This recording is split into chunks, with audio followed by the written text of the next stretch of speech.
Welcome to Books and Storytime by MyBookSummary.com. Let's explore Alex's adventure of mastering English in London. Hi, I'm Alex, a passionate traveler and aspiring chef. I want to share my thrilling journey of learning English while living in London.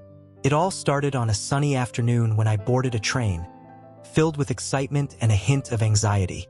As I settled into my seat, I noticed two elderly men chatting animatedly across the aisle. They were speaking in English, and even though I was still a novice at the language, I mustered the courage to join their conversation. I shared my passion for cooking and expressed my eagerness to learn English. They were delighted to meet me and told me stories of their travels around the world. Before we parted, they exchanged contact information and invited me to visit them in their neighborhood. Encouraged by this encounter, I committed myself to improving my English. I started watching cooking shows in English and reading food blogs daily. After 6 months of dedication, I felt my language skills improving. Determined to take my learning to the next level, I decided to move to London to pursue a culinary program and immerse myself in the language. Once I arrived in London, I enrolled in a culinary school and an English language course.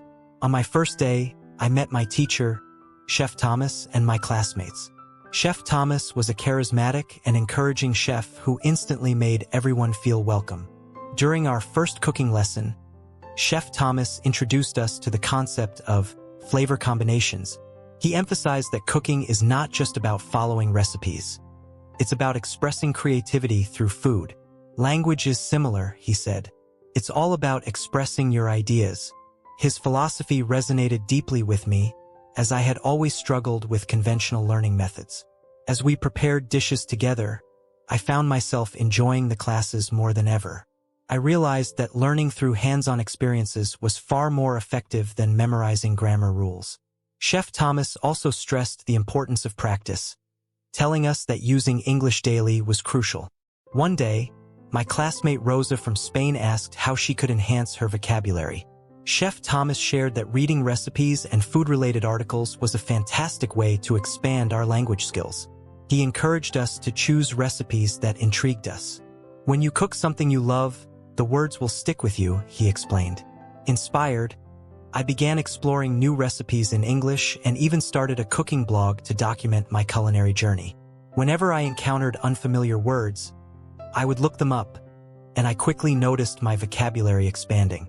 Later that week, I visited a local cafe after hearing about part-time job opportunities for students. Excited to earn some money and gain experience, I applied to work as a kitchen assistant. The friendly manager assured me that my English was good enough and that I would have plenty of chances to practice. On a Wednesday, I noticed my classmate Malik from Egypt struggling with his pronunciation. He confessed he felt shy speaking in class because he worried about making mistakes. Chef Thomas recognized his struggle and introduced the shadowing technique, where we listened to native speakers and mimic their pronunciation. Intrigued, I tried shadowing that evening while watching cooking tutorials online. At first, it felt odd, but it quickly improved my accent. The more I practiced, the more confident I became in my speaking abilities. The next day, I was thrilled to see my friend, Emily, who had returned to our school after studying abroad. Her English had improved remarkably, and she shared her experiences of immersing herself in different cultures. One technique she found helpful was narrating her daily activities in English, which boosted her fluency. Curious, I asked Chef Thomas to elaborate on this technique.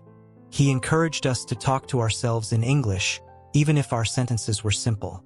The goal is to think in English, not just translate from your native language, he advised. Eager to try this, I started thinking aloud during my cooking sessions at home. At first, it felt strange, but I soon noticed my confidence in speaking growing with each practice. As my adventure in London continued, I felt grateful for the supportive environment at school and the friendships I was developing. I wasn't just learning a language, I was also experiencing the vibrant culinary culture of the city. In the end, my journey of mastering English became an exciting adventure. I discovered that with determination, the right methods, and support of friends, I could achieve my dreams. Every day brought new challenges and delicious opportunities, and I looked forward to what lay ahead in my culinary and linguistic journey. The end. Stay tuned for more enlightening content. Head over to www.mybookssummary.com. Don't forget to subscribe and share the magic with friends. And let's grow together through the power of books and interesting stories.